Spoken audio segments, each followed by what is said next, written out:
Eu queria que você abrisse a escritura conosco em Romanos, no capítulo 8.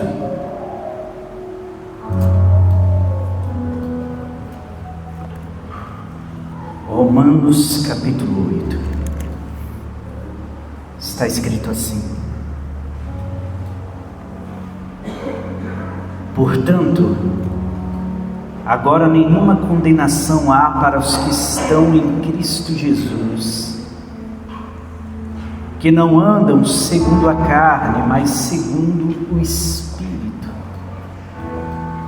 Porque a lei do Espírito de vida em Cristo Jesus me livrou da lei do pecado e da morte. Porquanto que era impossível à lei, visto como estava enferma pela carne, Deus, enviando o seu Filho em semelhança da carne do pecado, pelo pecado, condenou o pecado na carne, para que a justiça se cumprisse em nós, que não andamos segundo a carne, mas segundo o Espírito. Porque os que são segundo a carne inclinam-se para as coisas da carne, mas os que são segundo o Espírito, para as coisas do Espírito. Porque a inclinação da carne é morte, mas a inclinação do Espírito é vida e paz. Porquanto a inclinação da carne é inimizade contra Deus, pois não está sujeita à lei de Deus, nem em verdade pode ser. Portanto, os que estão na carne não podem agradar a Deus. Vós, porém, não estáis na carne, mas no Espírito, se é que o Espírito de Deus habita em vós. Mas se alguém não tem o Espírito de Cristo, esse tal não é dele. E se Cristo está em vós, o corpo na verdade está morto por causa do pecado, mas o Espírito vive por causa da justiça. E se o Espírito daquele que dentre os mortos ressuscitou a Jesus habita em vós, aquele que dentre os mortos ressuscitou a Cristo também vivificará os vossos corpos mortais pelo seu Espírito que em vós habita. De maneira que, irmãos, somos devedores não à carne, para viver segundo a carne, porque se viverdes segundo a carne, morrereis. Mas se pelo Espírito mortificardes as obras do corpo, vivereis. Porque todos os que são guiados pelo Espírito de Deus, esses são filhos de Deus. Porque não recebestes o espírito da escravidão, para outra vez estardes em temor, mas recebestes o espírito de adoção de filhos, pelo qual clamamos, Abba, Pai. O mesmo Espírito testifica com o nosso espírito, se somos filhos de Deus. E se nós somos filhos, somos herdeiros também, herdeiros de Deus e co-herdeiros de Cristo, se é certo que com Ele padecemos, para que também com Ele sejamos glorificados. Porque para mim tenho certo que as aflições deste tempo presente não são para comparar com a glória que em nós há de ser revelada. Porque a ardente expectação da criatura espera a manifestação dos filhos de Deus, porque a criação ficou sujeita à vaidade, não por sua vontade, mas por causa do que a sujeitou, na esperança de que também a mesma criatura será libertada da servidão da corrupção, para a liberdade da glória dos filhos de Deus. Porque sabemos que toda a criação geme e está juntamente com dores de parto até agora. E não só ela, mas nós mesmos, os que temos as primícias do Espírito, também gememos em nós mesmos, esperando a adoção, a saber, a redenção do nosso corpo. Porque em esperança somos salvos. Ora, a esperança que se vê não é esperança, porque o que alguém vê, como esperará? Mas se esperamos o que não vemos, com paciência o esperamos. E da mesma maneira também, o Espírito ajuda as nossas fraquezas, porque não sabemos o que havemos de pedir como convém, mas o Espírito intercede por nós com gemidos inexprimíveis. E aquele que examina os corações sabe qual é a intenção do Espírito, e é Ele que, segundo Deus, intercede pelos santos. E sabemos que todas as coisas contribuem juntamente para o bem daqueles que amam a Deus, daqueles que são chamados segundo o seu propósito. Porque os que dantes conheceu, também os predestinou para serem conformes à imagem de seu Filho, a fim de que ele seja o primogênito entre muitos irmãos. E aos que predestinou, a estes também chamou, e aos que chamou, a estes também justificou, e aos que justificou, a estes também glorificou. Que diremos, pois, a estas coisas? Se Deus é por nós, quem será contra nós? Aquele que nem mesmo a seu próprio Filho poupou, antes o entregou por todos nós, como não nos dará também com Ele todas as coisas? Quem tentará acusação contra os escolhidos de Deus? É Deus quem os justifica. Quem é que condena? Pois é Cristo quem morreu, ou antes quem ressuscitou dentre os mortos, o qual está à direita de Deus e também intercede por nós. Quem nos separará do amor de Cristo? A tribulação ou a angústia, a perseguição ou a fome, a nudez ou o perigo, ou a espada? Como está escrito: por amor de ti somos entregues à morte todo dia, somos reputados como ovelhas para o matadouro. Mas em todas estas coisas somos mais do que vencedores por aquele que nos amou. Porque estou certo de que nem a morte, nem a vida, nem os anjos, nem os principados, nem as potestades, nem o presente, nem o porvir, nem a altura, nem a profundidade, nem alguma outra criatura nos poderá separar do amor de Cristo, do amor de Deus que está em Cristo Jesus, o nosso Senhor. A carta escrita aos Romanos, ela tem diversas peculiaridades, diversas questões que se diferenciam das outras cartas, as outras cartas que Paulo escreveu. Na carta escrita aos Romanos, Paulo de fato ele dedica um tempo a fazer um tratado mais completo, apesar de ser mais complexo, acerca das obras da lei e das obras da graça, acerca da justificação pela fé e daqueles que buscam a justificação pela lei, acerca da carne e acerca do espírito, acerca da lei natural que se firma na letra e acerca da lei do espírito que se firma na liberdade. E aqui é interessante que Paulo, quando ele chega aqui,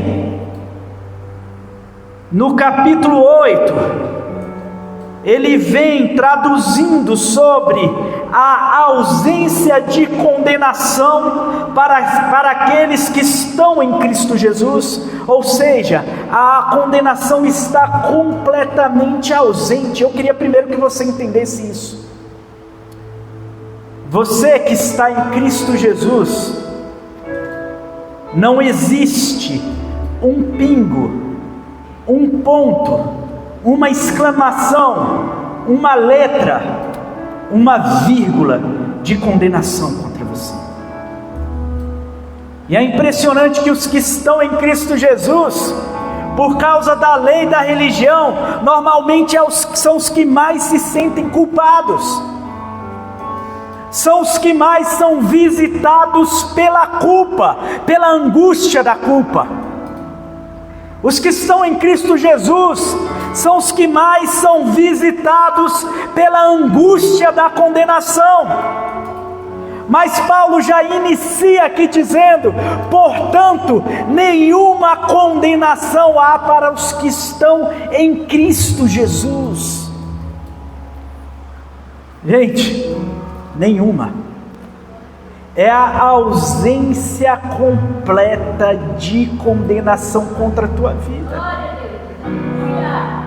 Se alguém te acusa, se o diabo te acusa, se o teu interior te acusa, significa que você precisa retornar para os pés do Senhor Jesus.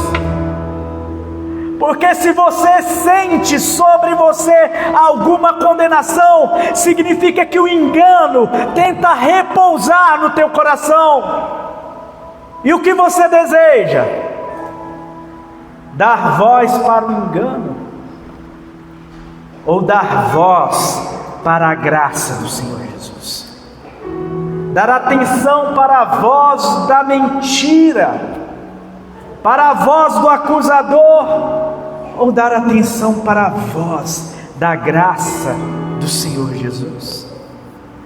E aí Paulo ele vai dando sequência a este texto, e aí ele chega até o ponto do verso 19, onde ele diz: porque a ardente expectação da criatura espera a manifestação dos filhos de Deus.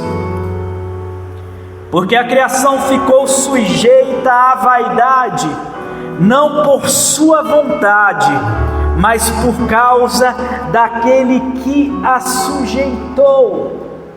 Sujeição à vaidade é sujeição àquilo que não tem valor.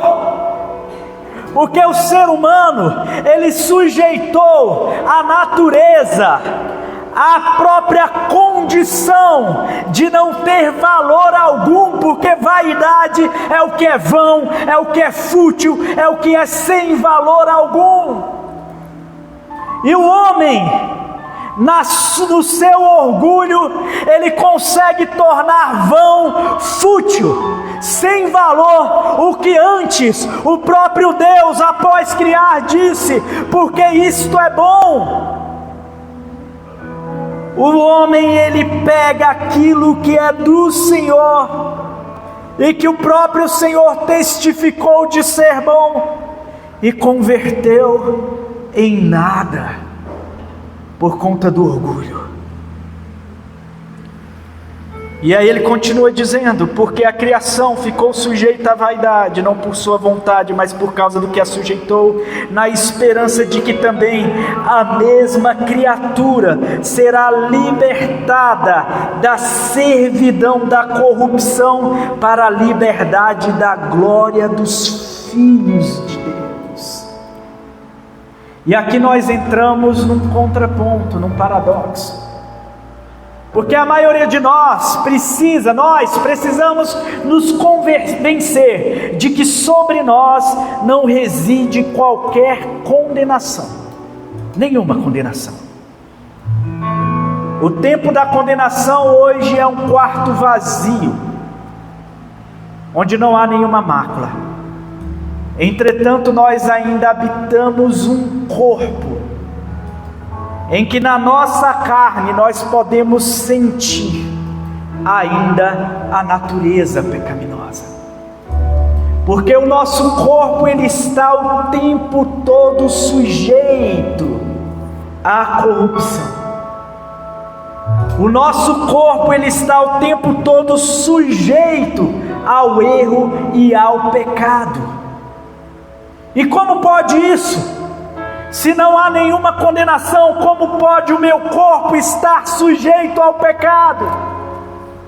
Isso reside em nós, para que habite em nós a consciência de que nós precisamos sempre correr para os pés do Senhor, e para que o mesmo gemido que habita na natureza também seja um gemido interno do nosso coração. E por isso que Paulo diz no verso 23, e não somente a natureza geme, mas nós também gememos, aqueles que temos as primícias do Espírito, também gememos em nós mesmos, esperando a adoção, a saber, a redenção do nosso corpo. E aqui há uma grande diferença entre aqueles que são do Senhor e os que não são. Aqueles que não são do Senhor, quando gemem, gemem de remorso, sem conseguir ter a percepção das implicações de não ser mais condenado, de não haver sobre ele mais imputação de culpa.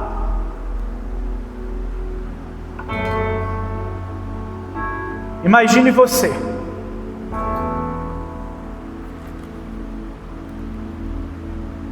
que cometeu um crime horrendo e está na sala do julgamento,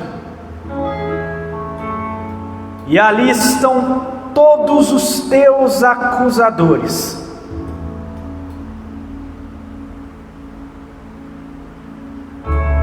Todos os teus acusadores apontam para você,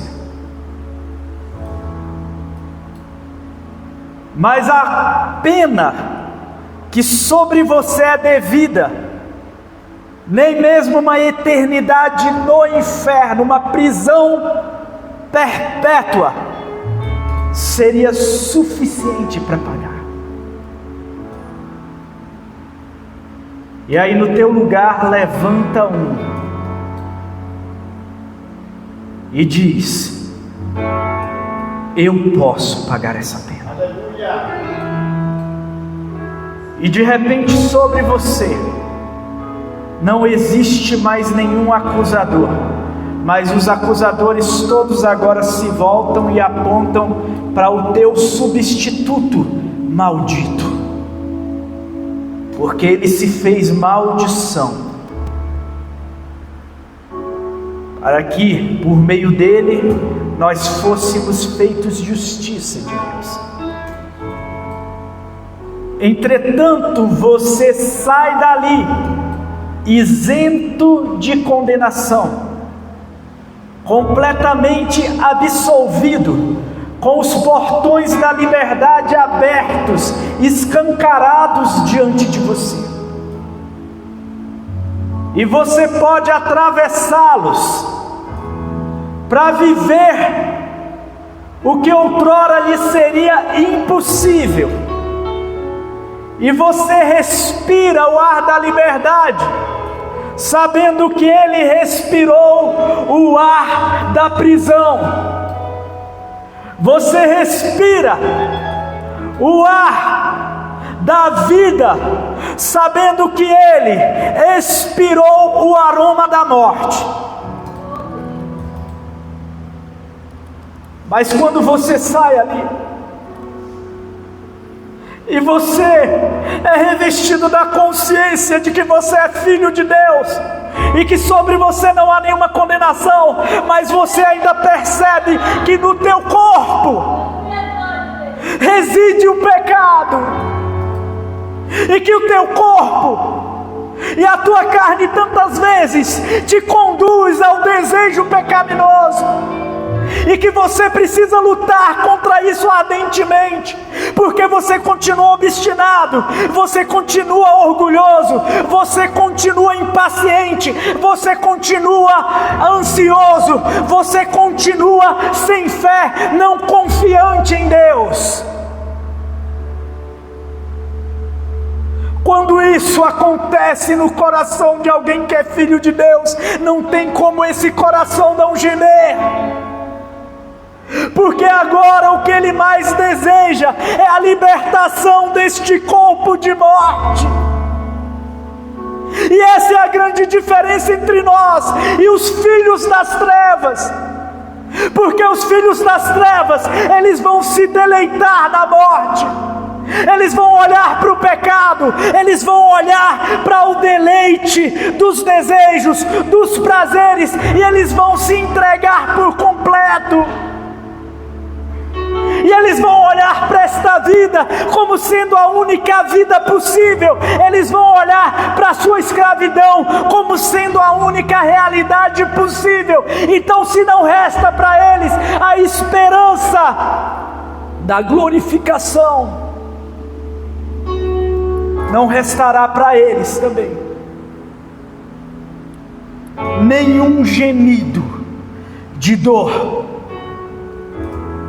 em face da consciência da multidão dos seus pecados. E os filhos das trevas, quando eles estão diante da libertação, a primeira coisa que eles fazem é escarnecer do libertador, porque eles não querem sofrer sequer as consequências dos seus atos nesta vida e nesta existência. Eles querem viver de modo dissoluto. É o homem e a mulher que ele quer todas as sensações orgásticas, mas não quer a responsabilidade de criar um filho ou uma filha.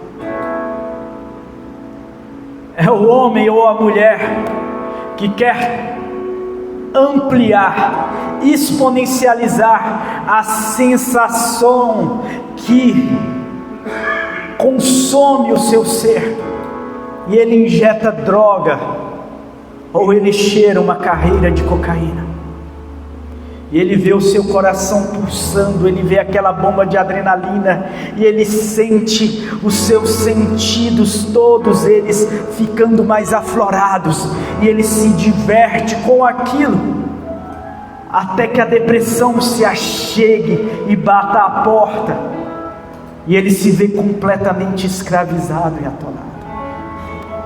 É o ser humano, é o homem que deixa de ter prazer na sua esposa e passa a se deleitar nos braços da amante. E o adultério, que lhe traz as melhores sensações na carne, quem sabe, destrói por completo o seu espírito, fazendo o seu espírito adormecer, não conseguindo ver ele, que ele é o causador da destruição da sua própria família, da sua própria casa, que no momento que ele desonra a sua esposa, ele desonra os seus filhos, e enquanto ele desonra os seus filhos, ele desonra o seu sangue, e enquanto desonra o seu sangue, ele desonra a sua alma, e enquanto desonra a sua alma, ele desonra o seu espírito.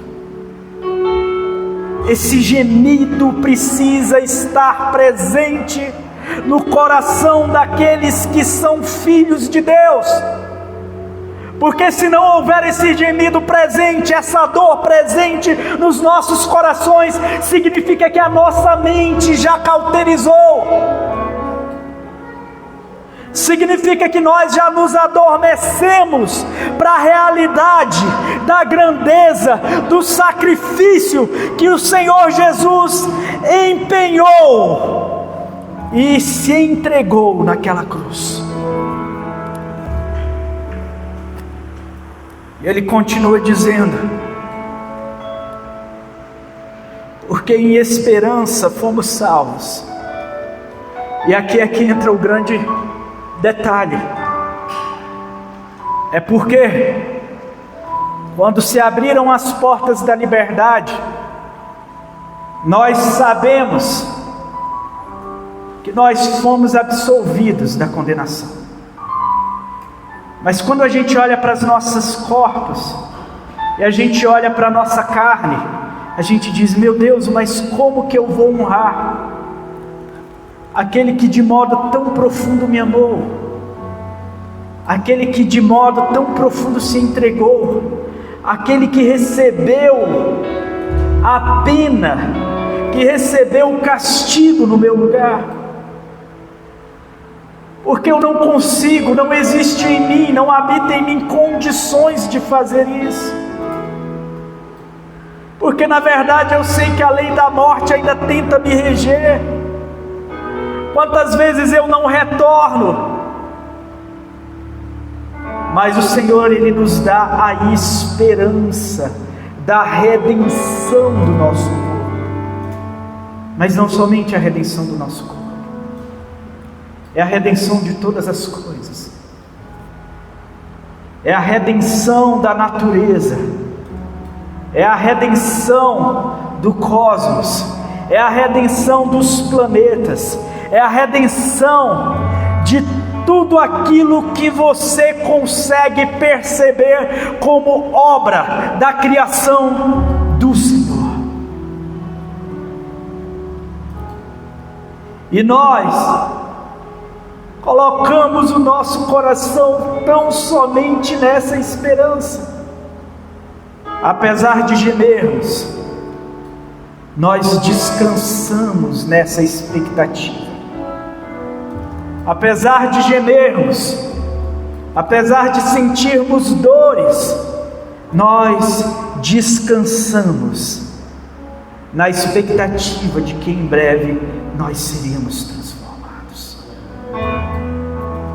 E quando você descansa nessa esperança, você começa a olhar que as coisas desta vida, elas são muito miúdas perto do que tem preparado para você.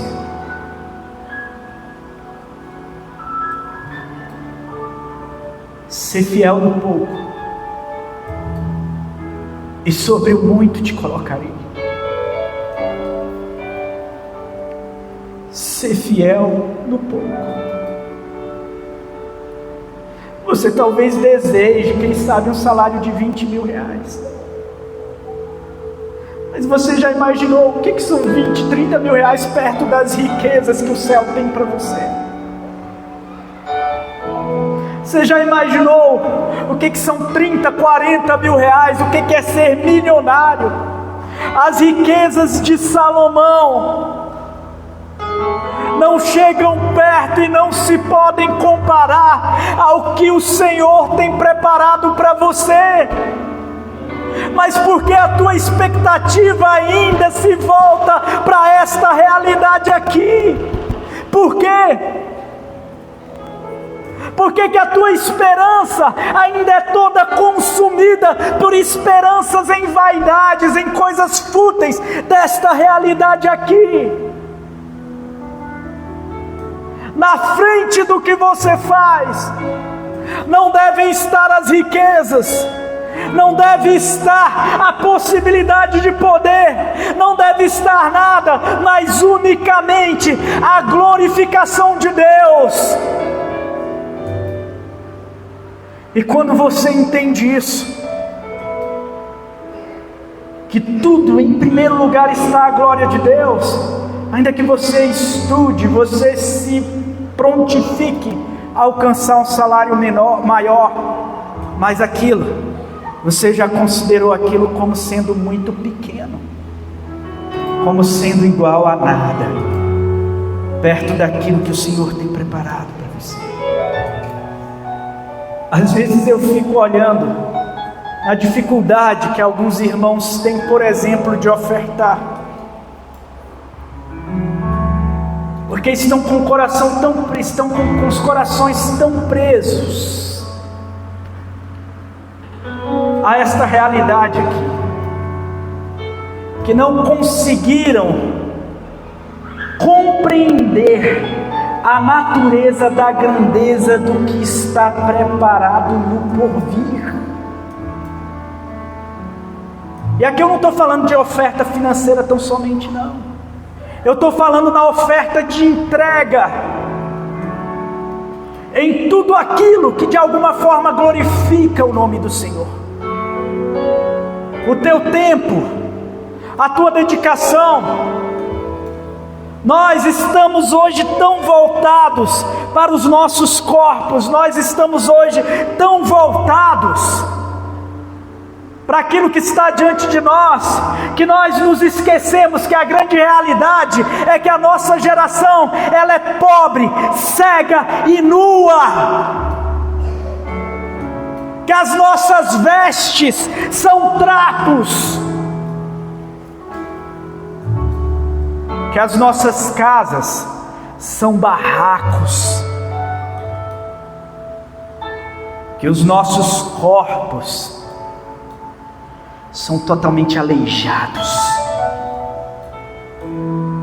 que a nossa alma está completamente enegrecida, turva, podre, por conta do mal que habita em nós. Mas você já parou para analisar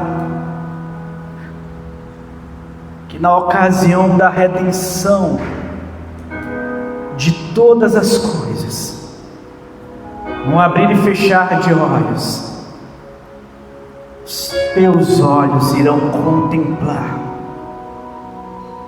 todo o fulgor da glória de Deus, já não sendo consumidos por este resplendor, e que nós olharemos para os nossos corpos glorificados, e aí sim a esperança deixará de ser, porque agora nós alcançamos o que hoje nós tão somente esperamos.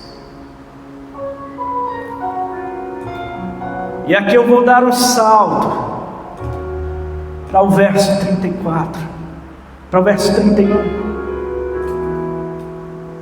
Que diremos, pois, a estas coisas? Se Deus é por nós, quem será contra nós? Aquele que nem mesmo a seu próprio Filho poupou, antes o entregou por todos nós, como nos não dará também com Ele todas as coisas? Eu queria que você compreendesse, igreja, que a sua expectativa precisa se voltar para a eternidade. Para de ambicionar coisa pouca, porque essa vida tem tão pouco para te oferecer. Em 5, 6 décadas o teu corpo já está fenecendo e muitas dores você já vai sentir. Em 7, 8 décadas você já vai começar a se encurvar, porque o teu corpo vai te humilhar. Entre 8 e 9 décadas você vai precisar provavelmente de ajuda para subir um degrau que antes você saltava de 3 em 3. Na sua 100ª década, se você chegar lá, provavelmente você será conduzido para um lado e para o outro de cadeira de rodas. Enquanto diante de você está a eternidade, enquanto diante de você está a eternidade, enquanto diante de você está a eternidade,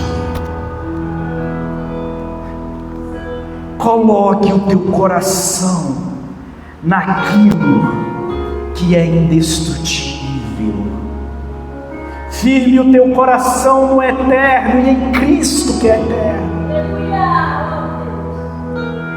E aí ele diz: quem é que condena? Pois é Cristo quem morreu, ou antes, quem ressuscitou dentre os mortos, o qual está à direita de Deus e também intercede por vós. E aí ele coloca: quem nos separará do amor de Cristo? A tribulação ou a angústia, ou a perseguição, ou a fome, ou a nudez, ou o perigo, ou a espada? ou a velhice, ou a dor. Só há uma coisa que pode te separar do amor de Cristo: os teus olhos, o teu olhar. Quando você perde o foco no que é eterno, quando você para de olhar o que é eterno,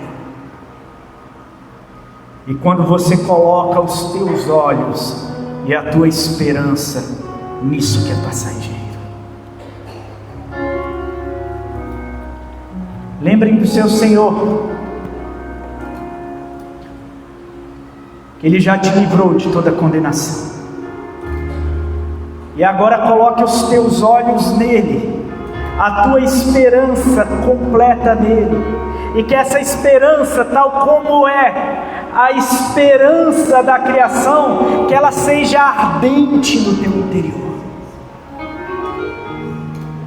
Para que você entenda que as maiores belezas do que você pode ver aqui nesta terra não podem se comparar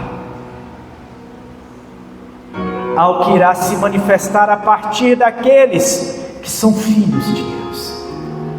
Hoje foi cantado aqui o hino: passarinhos, belas flores, querem me encantar. São vãos terrestres esplendores, mas contemplo o meu lar. Fique de pé, igreja. Fique de pé, igreja. Cada minuto da tua vida, cada segundo da tua vida, cada instante da tua vida, você avança mais em proximidade do momento da redenção do teu corpo. Então, primeiro, esvazie-se do medo do tempo, esvazie-se do medo da perda, esvazie-se do medo de ser vencedor aos moldes que o mundo chama de vencedor. Porque aquele que está em Jesus não se contenta em ser vencedor, ele é mais do que vencedor, porque ele já considerou tudo isso daqui perda. Quem já considerou tudo isso daqui perda, já passou da morte para a vida, já negou-se a si mesmo e já alcançou a expectativa da redenção. E a cada respiração sua, você está mais próximo da ocasião da redenção. Então, alegre-se com suas cãs, com seus cabelos brancos.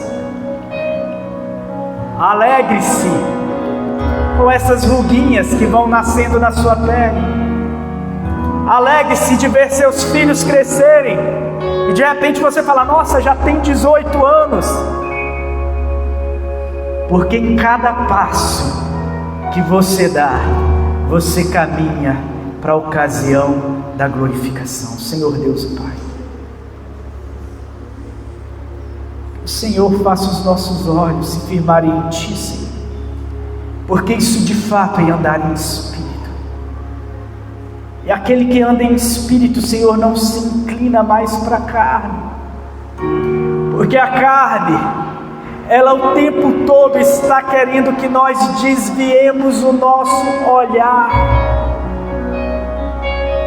A carne quer o tempo todo que nós desviemos a nossa atenção para o que realmente importa.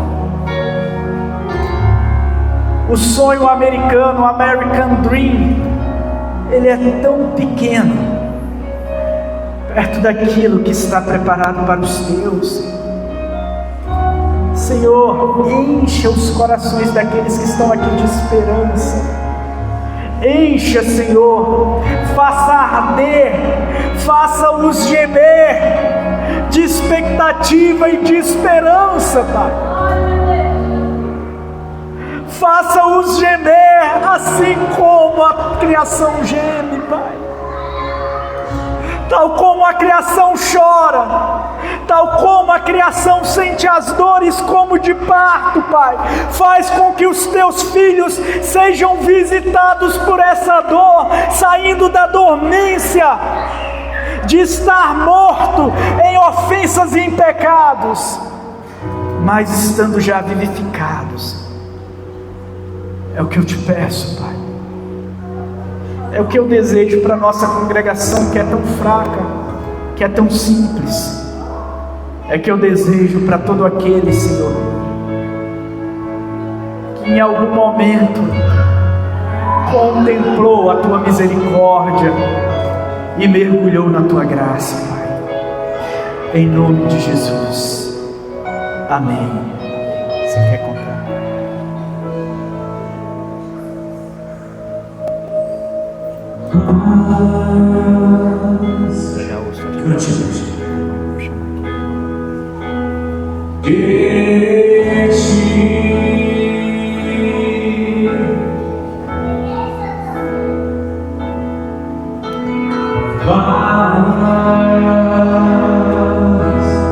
Enquanto o Jadson canta, eu queria chamar aqui cada um que se batizou ontem.